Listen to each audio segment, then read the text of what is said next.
Bienvenidos, soy el profesor Carlos Lugo del Instituto Pedagógico de Caracas y en esta oportunidad estaremos compartiendo saberes en el foro chat Ambiente y Sostenibilidad enmarcado en el programa de educación ambiental Caminatas Conscientes. En esta oportunidad, en esta sesión vamos a trabajar, vamos a conversar, vamos a compartir la información y los saberes sobre el conocer, valorar y actuar, la interpretación ambiental como herramienta para la formación de ciudadanos. Seguramente muchos de los que estamos en este momento compartiendo en este foro chat hemos tenido contacto o hemos trabajado, hemos estado asumido, nos hemos encontrado en ambientes donde se ha realizado alguna actividad de interpretación ambiental o se ha brindado algún taller o información sobre la interpretación ambiental. También pueden haberla encontrado en su camino como interpretación del patrimonio. Particularmente, en mi postura, yo asumo mejor el concepto de interpretación ambiental, eh, aun cuando, por supuesto, los objetivos de la interpretación del patrimonio, entendiendo este como un patrimonio natural o un patrimonio cultural, son exactamente los mismos que los de la interpretación ambiental. Solamente es un asunto de enfoques de escuelas distintas y de corrientes distintas que de alguna manera se han posicionado en estos conceptos. Ahora, ¿qué es la interpretación ambiental? ¿Cómo podemos definir la interpretación ambiental? Bueno, hay diferentes escuelas y posicionamientos. De pronto conseguirán alguna escuela que plantea a la interpretación ambiental como una técnica, una forma de desarrollar un proceso educativo que permita encontrar un canal de comunicación efectivo entre los individuos para mejorar los procesos de conciencia, de concienciación ambiental o de sensibilización ambiental. También pudiésemos decir que hay una escuela en la cual se considera la interpretación ambiental como una disciplina o un área de estudio. Esto ha cobrado bastante fuerza en diferentes lugares del planeta, en los cuales incluso se desarrollan maestrías o se desarrollan estudios de tercer y cuarto nivel dedicados única y exclusivamente a la formación de intérpretes ambientales. Es asumido incluso en algunos países hacia el sur de América como una profesión, de manera tal de que tiene todo un cuerpo de conocimientos que la respalda. Más allá de esto, hay algunos autores que lo van a considerar un arte en el cual vamos a tener a un traductor que va a permitir eh, el reconocimiento de los elementos del entorno, de los elementos del ambiente y de alguna manera la información más compleja, llevarla de una forma sencilla, de una forma amena hacia la audiencia con la cual nos estemos conectando. Por supuesto, vamos a tener siempre a un grupo de investigadores, a un grupo de amantes de la interpretación ambiental que asumirán que más allá que una técnica, disciplina o que un arte, la interpretación ambiental en sí misma es una filosofía de vida, una filosofía de cómo conectar a la humanidad con la naturaleza, con el entorno, con cómo conectar a los humanos con aquellos que son diferentes a los humanos, pero que también tienen una importancia fundamental dentro de la vida, dentro del universo, dentro de la cosmogonía completa del proceso en el cual nos encontramos transitando. Concretando una definición de interpretación ambiental o alguno de los aspectos más destacados en ella, bueno, recordemos por supuesto a los grandes autores que han trabajado en el tema de la interpretación ambiental y que nos han brindado un sustento teórico importante.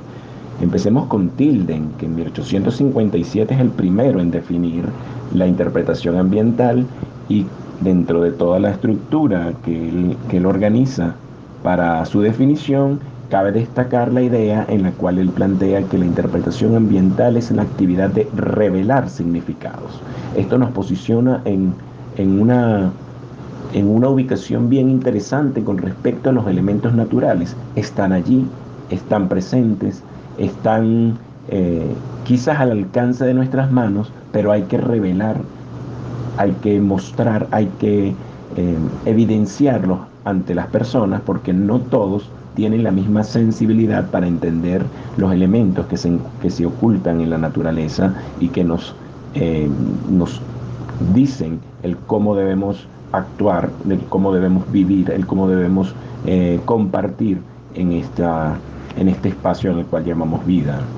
Más allá, en 1973, Aldrich plantea que la interpretación ambiental está dirigida a incrementar la conciencia.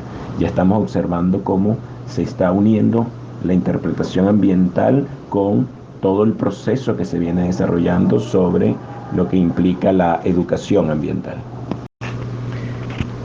Por otro lado, en 1976, Edwards plantea la interpretación ambiental como una comunicación atractiva, una forma de no solamente revelar significados, no solamente incrementar conciencia, sino que adicionalmente, como es una actividad que se realiza mayoritariamente durante el tiempo libre de las personas que se encuentran en un área natural o cultural, es importante que la comunicación sea lo suficientemente llamativa o atractiva para que la persona se mantenga dispuesta a recibir la información y a recibir el proceso de interpretación más allá que de la información.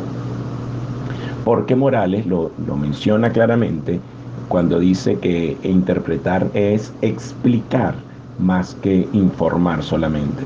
Información hay en todas partes y en esta época pues mucho más está al acceso de nuestra mano.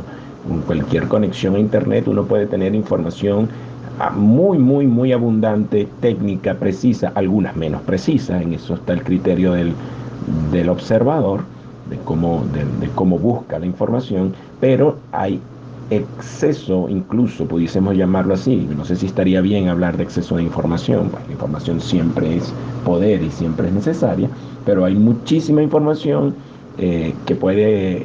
a la cual puede acceder una persona, pero el problema está en cómo esa información puede ser traducida, cómo puede ser llevada hacia un público que no necesariamente va a estar ávido de buscar esa información, pero que se requiere que la posea para que pueda convertirse o pueda actuar de una manera consciente, de una manera adecuada con respecto, por ejemplo, a la temática ambiental. De esta manera, Ham Sam, uno de los autores más impactantes dentro del área de la interpretación ambiental, junto con, por supuesto, Jorge Morales, que ya se mencionó dentro de lo que se conoce como la interpretación del patrimonio. Ham Sam lo declara directamente como una actividad educativa. Y de esta manera uno puede dar o tener una visión bastante directa o clara o concreta de lo que implica la interpretación ambiental. Ahora bien, si es un proceso educativo, si es un proceso que pretende revelar significados, incrementar conciencia, ser una comunicación o desarrollarse a través de una comunicación atractiva, ¿cuál es el objetivo que pudiésemos establecer para la interpretación ambiental? ¿Hacia dónde vamos como guías intérpretes? ¿Qué queremos lograr en las personas cuando nosotros actuamos como guías intérpretes? Bueno, un poco para entender ese camino, veamos que hay unos procesos cognitivos que se van desarrollando en el sujeto cada vez que vamos moviéndonos a través del camino de la vida. Por ejemplo, cuando nos encontramos frente a las situaciones que nos confrontan diariamente o con las cuales tenemos contacto diariamente, hay una respuesta por parte de nosotros como individuos que va a depender de una serie de insumos que tenemos y los que hemos venido adquiriendo a lo largo de nuestra vida. Entonces, por ejemplo, cuando nos encontramos frente a un proceso de problemáticas globales o problemáticas ambientales globales o locales, como se discutía en foros anteriores, la respuesta que tiene el individuo ante esas problemáticas va a ser correspondiente a la formación que este sujeto posea y a la sensibilización, valoración, etcétera, que posee el sujeto. Entonces, ¿cómo es ese camino que se intenta desarrollar a través de la educación ambiental y en este caso particular de la interpretación ambiental? Bueno, en principio hay que entender de que el sujeto debe tener una conciencia del hecho que está ocurriendo, o sea, debe ser consciente del evento que está percibiendo como un evento, digámoslo, vamos a poner un ejemplo como una problemática ambiental. En función de esto, el siguiente paso en el individuo tiene que ser o la obtención de conocimiento. No hay posibilidad de sensibilizarse, de valorar, de cambiar la actitud o de realizar cualquier otra actividad si previamente el sujeto no tiene conocimientos sobre el evento que al cual se está enfrentando. Entonces, haciendo resumen de estos dos primeros pasos, primero se tiene una conciencia de que existe un problema y después debe obtener conocimiento sobre ese problema. El tercer elemento, por supuesto, va a ser la sensibilización. Yo puedo obtener mucho conocimiento sobre diferentes problemáticas ambientales, pero si eso no toca mis fibras como ser humano, si yo no me sensibilizo, entonces conocer el problema no me lleva a más nada, no me lleva a ningún otro cambio que sea significativo. O sea, yo puedo conocer de que hay un problema de desechos sólidos a lo largo de una comunidad, pero si eso no siento que sea un elemento que me afecte, por ejemplo, entonces yo no voy a estar sensibilizado. Si yo no entiendo de que eso afecta a otras personas o que afecta a otras personas no humanas, entonces yo no voy a estar sensibilizado con respecto a esa situación. Puedo tener mucho conocimiento del manejo, del reciclaje, de las formas como disponer los residuos sólidos, pero necesito un paso más allá, que tiene que ser sensibilizarme ante el problema para que se genere un proceso de valoración y preocupación sobre la situación que me conduzca a un quinto paso, que es el cambio de actitud, de pasar de una actitud pasiva a una actitud proactiva o activa ante la situación que estoy enfrentando. Un último nivel, si quisiésemos verlo como nivel, quizás un sexto nivel, es qué ocurre después que ya yo he obtenido conciencia, conocimiento, sensibilización, me preocupo, cambio mi actitud. Necesariamente, cuando hablamos de ciudadanos, tenemos que hablar de no solamente un cambio de actitud, sino también una manifestación de ese cambio de actitud, una manifestación de esa sensibilización a través de la participación. La participación del sujeto en la comunidad, en la ciudad, en su espacio, en su ámbito de acción y a través de los mecanismos que posee para tener o para actuar. No solamente en lo físico, por supuesto también a través de los medios virtuales. La participación es fundamental. Claro está que a través de los medios virtuales se puede perder mucho del esfuerzo que se realiza. Eso es un mecanismo que nos puede permitir conocer, sensibilizar y llevarnos incluso hacia un cambio de actitud.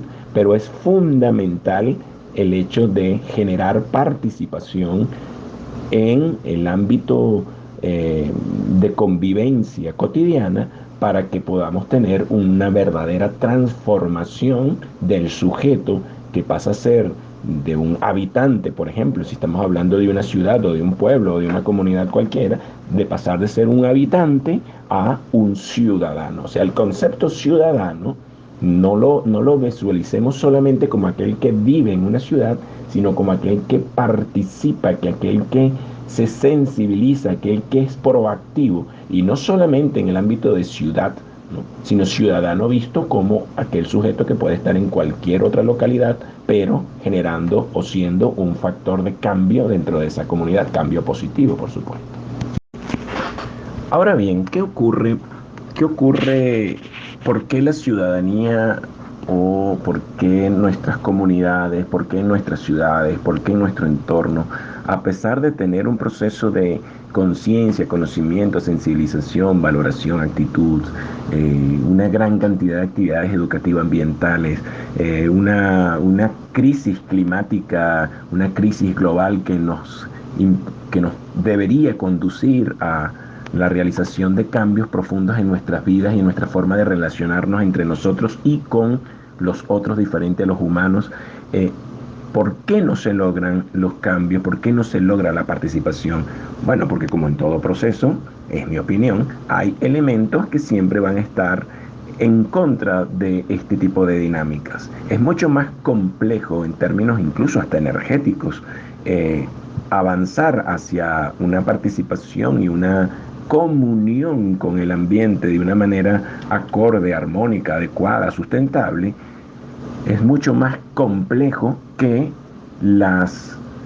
los elementos que nos conducen hacia la pasividad o hacia el desarrollo de acciones que realmente no contribuyen para nada con el equilibrio ambiental, con la armonía dentro del ambiente. Entonces, tres factores son claves dentro de este proceso. Vamos a analizarlos o vamos a discutir sobre ellos. Pudiésemos decir que uno de ellos es, en principio, la relación que nosotros mantenemos con la cotidianidad. El sujeto diariamente se enfrenta a una situación en la cual se normalizan eventos que para nada deberían ser normales. Si volvemos al caso de los residuos sólidos, lanzar los residuos sólidos en cualquier parte o en un sitio donde no es adecuada su disposición. El individuo que pasa al lado de una planta y arranca una hoja, corta una hoja simplemente porque va caminando al lado de ella, o la persona que encuentra a otra persona en una condición poco favorable y no es capaz de tenderle una mano para contribuir a que esta persona esté mejor, es una situación, o son un conjunto de situaciones que de tanto enfrentarlas diariamente terminan convirtiéndose por frecuencia, digamos hasta un proceso estadístico, en una relación de normalidad. Elementos, repito, que no son para nada normales, pero que son cotidianos, que nos conseguimos en el día a día. Y esa relación con la cotidianidad puede llevar al individuo a ser suficientemente pasivo como para no actuar en contra de esos elementos. O sea, si todo el mundo hace las cosas así, ¿por qué no hacer yo las cosas así? Cuando entendemos que ese actuar incluso puede ser una acción poco favorable para la convivencia, para la vida, para el ambiente, pero la cotidianidad, repito, como elemento de costumbre, nos conduce a simplemente no generar cambios contra esa cotidianidad.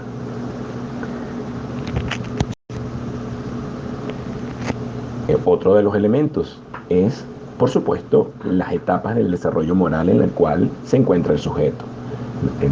El desarrollo moral ha sido descrito por múltiples autores, investigadores, pero sabemos que hay un desarrollo de esta conciencia moral que se va a manifestar, por supuesto, a través de la ética y el comportamiento del sujeto, y si las situaciones en las cuales se encuentra el individuo no permiten el desarrollo o el cubrir, por ejemplo, necesidades básicas, y ahí podemos pensar en aquella famosa pirámide de Maslow, que es una pirámide en la cual en la base se van a conseguir, uno siempre va a conseguir allí las necesidades básicas, y cómo el sujeto, a medida que va cubriendo esas necesidades básicas, va alcanzando o puede aspirar a tener, digamos, otros elementos de satisfacción en su vida. Entonces, dicho de esta manera, no necesariamente es sencillo para una persona que no tiene las necesidades de alimentación y de vivienda y de combustible, por ejemplo, para cocinar, cubierta, que usted vaya y le diga no tales árboles porque vas a cocinar un problema ambiental. Bueno, pero si no tiene la necesidad cubierta del combustible básico, digamos gas, y la única alternativa que tiene en un pueblo es ir a cortar leña, pues hay un problema de fondo en cuanto a cómo lograr la real participación y acción del individuo para poder solventar el problema. Entonces son una serie de situaciones complejas. Por eso es que siempre decimos que las problemáticas ambientales son complejas y que no existen soluciones simples ante las problemáticas ambientales. El desarrollo moral va acompañado de la posibilidad del sujeto de ir cubriendo necesidades básicas. No es el único atenuante para no tener o no alcanzar un desarrollo moral elevado, pero sí es un elemento o una variable que va a afectar el proceso, o por lo menos hacerlo un poco más lento y complejo. Por último, mencionaré, aunque quizás haya muchas otras variables que ustedes seguramente estarán reconociendo en este momento, está el confort. Sí, el confort se convierte en un elemento que hace o que inmoviliza al sujeto para actuar.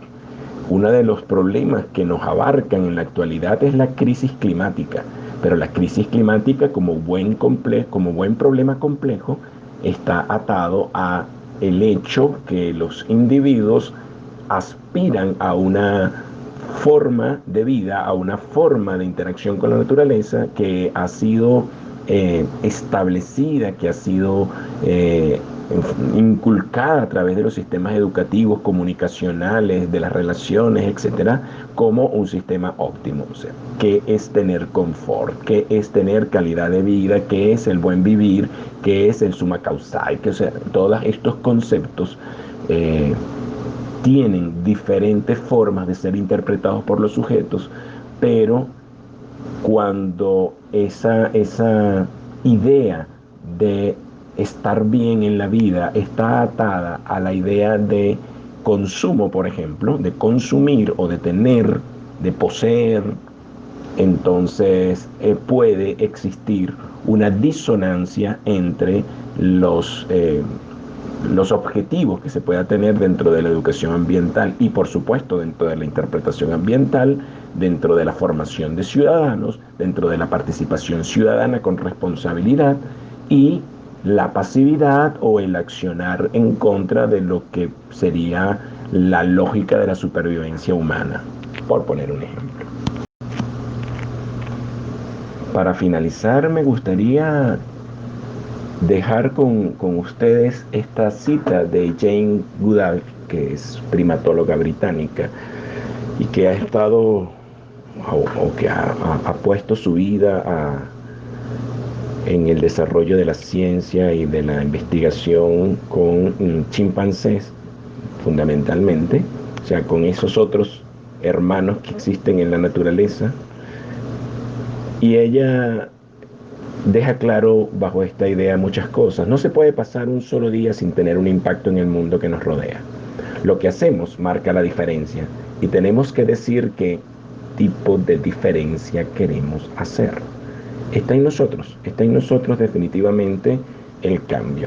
El cambio es individual, la participación es nuestra y la poca o mucha participación o acción que se realice para mantener nuestro planeta con la interacción de vida más acorde y armónica posible, cualquier acción que hagamos, pues eso es marcar la diferencia.